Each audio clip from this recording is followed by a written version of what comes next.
जी दोस्तों, तो बात करते हैं नवाज शरीफ साहब की वतन वापसी के बारे में। कहलाता है इस कौम को किसने जगाया था, जग को खामोश कराया था। इस कौम को किसने जगाया था, जग को खामोश कराया था। तकबीर का नारा लगाया था, वो नाम तेरा है, वो नाम तेरा है। अगर आप नवाज शरीफ साहब की ज़िंदगी के बारे में देखें तो उन्होंने 9 साल टोटल हुकूमत के अंदर गुजारे और 11 साल जलावतनियों के अंदर गुजार दिए। जनरल मुशर्रफ जैसा सख्त मार्शल लॉ भी उन्होंने देखा जब उनको जलावतन किया गया और फिर उनकी असम्बलियाँ भी टूटी।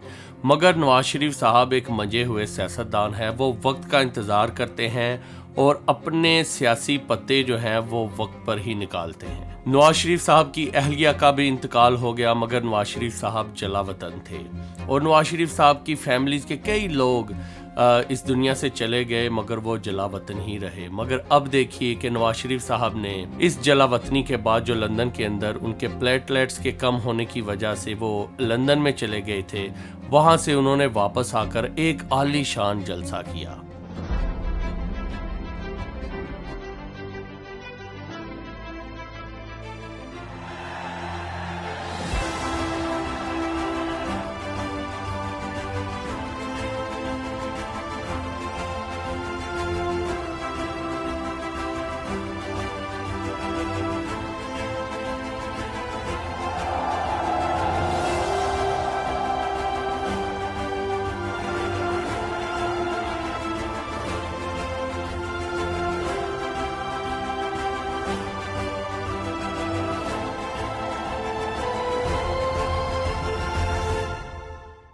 और ये जलसा कोई मामूली जलसा नहीं था, बल्कि ये जलसा एक बहुत बड़ा मनारे पाकिस्तान के अंदर किया जाने वाला जलसा था, जिसके अंदर 75,000 से लेकर 1 लाख तक लोग शामिल थे। और दोस्तों, आपको बताता चलूं, इमरान खान साहब ने भी 2011 को एक बड़ा आलीशान जलसा किया था और फिर इमरान खान साहब ने जो उनकी मौजूदा सियासत है उसके अंदर एक एंट्री मारी, क्योंकि इमरान खान साहब 20 साल तक तो सियासत करते रहे थे, मगर उनकी सियासत इतनी कामयाब नहीं थी।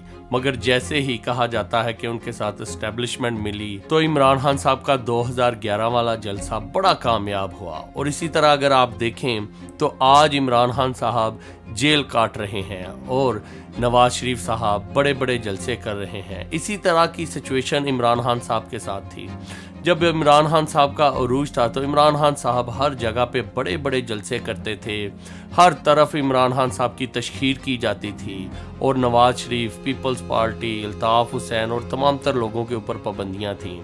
मगर अब देखें तो बाजी पलट चुकी है। अब इमरान खान साहब जेल के अंदर हैं, आए दिन इमरान खान साहब जेल के अंदर हैं और आए दिन इमरान खान साहब की पार्टी के लोग इमरान खान साहब का साथ छोड़ते हुए दिखाई देते हैं, इंटरव्यू देते हैं और अपने बयानात जारी करते हैं। उस्मान डार ने भी इमरान खान साहब को छोड़ दिया और शेर शीह साहब ने भी अभी हालिया बयान दिया कि वो भी इमरान खान साहब से किनारा कर चुके हैं। मगर दोस्तों, अगर नवाज शरीफ साहब की तकरीर के ऊपर देखें तो बड़ी मैच्योर तकरीर उन्होंने की, जिसके अंदर उन्होंने कहा कि मैं मफाहमत की सियासत करना चाहता हूँ, मैं बदले की सियासत नहीं करना चाहता, मैं किसी और से बदला नहीं लूँगा, अपने जितने भी उनके सियासी हरीफ हैं उनसे इंतकाम नहीं वो लेना चाहते। और उन्होंने ये भी कहा अपनी तकरीर के अंदर कि वो अपने हमसाए ममालिक के साथ रिलेशंस अच्छे रखना चाहते हैं, जैसे अफ़गानिस्तान हो गया, ईरान हो गया और उसके साथ साथ इंडिया हो गया। और फिर नवाज शरीफ साहब ने ये भी कहा कि वो पूरी दुनिया के साथ भी अपने ताल्लुकात अच्छे रखना चाहते हैं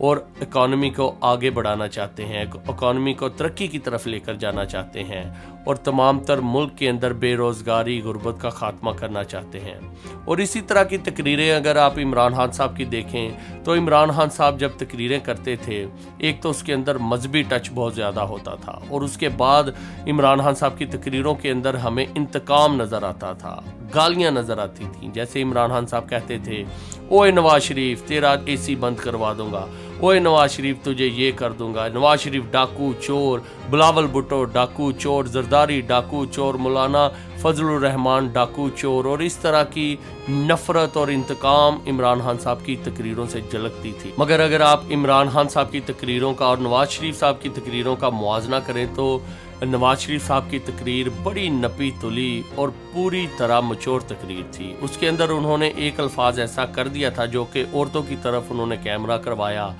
थोड़ी सी औरतें उनके जलसे के अंदर थी और उन्होंने कहा था कि हमारी औरतें डांस नहीं करती या पीटीआई के लोगों की तरह नाचती नहीं।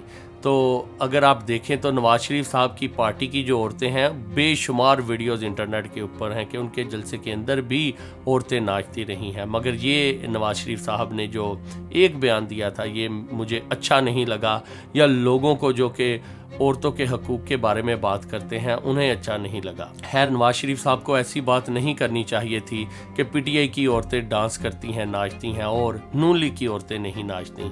हालांकि अगर आप सियासी जलसों के अंदर देखें तो वो औरतों की मर्जी होती है, वो झूम के नाच के अपना एहतजाज रिकॉर्ड कराएं या अपनी पार्टी को सपोर्ट करें या फिर चुपचाप मुंह बंद किए हुए तकरीरें सुनती रहें। और दोस्तों, ओवरऑल अगर हम नवाज शरीफ साहब की तकरीर को देखें तो बहुत बेहतरीन और अच्छी और नपी तुली तकरीर थी। और नवाज शरीफ साहब ने फ़लस्तीन के हक़ के लिए भी फ़लस्तीन के झंडे को उठाया और यकजहती का इजहार किया। और दोस्तों, नवाज शरीफ साहब की सियासत अब किस तरफ जा रही है? क्या नवाज शरीफ साहब नए इमरान खान बनना चाहते हैं?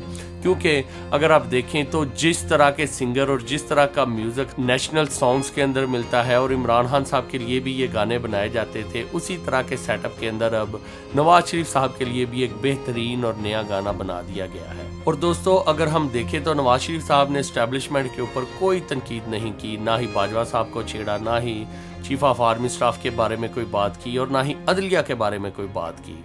मगर दूसरी तरफ अगर देखें तो नवाज शरीफ साहब अक्सर इस्टेब्लिशमेंट के बारे में अपने बयानात जारी करते रहते थे, मगर अब नवाज शरीफ साहब को इस्टेब्लिशमेंट बहुत अच्छी लगती है। और अगर हम पाकिस्तान की ओवरऑल सियासत की तरफ देखें तो इमरान खान साहब आउट हो चुके हैं और नवाज शरीफ साहब इन हो चुके हैं। ऐसा लगता है कि अब नवाज शरीफ साहब की डील जो इस्टेब्लिशमेंट के साथ हो गई है वो डन हो गई है और आने वाले प्राइम मिनिस्टर जो हैं, ये जैसे हालात लग रहे हैं ऐसा ही लग रहा है कि शायद नवाज शरीफ साहब हों। दोस्तों, आपका इसके बारे में क्या ख्याल है? अपने कमेंट्स में ज़रूर बताइएगा। और अगर आपको मेरी ये वीडियो अच्छी लगी इसे लाइक कीजिए, शेयर कीजिए और मेरे इस चैनल को सब्सक्राइब करना ना भूलिएगा। मिलते हैं नेक्स्ट टाइम।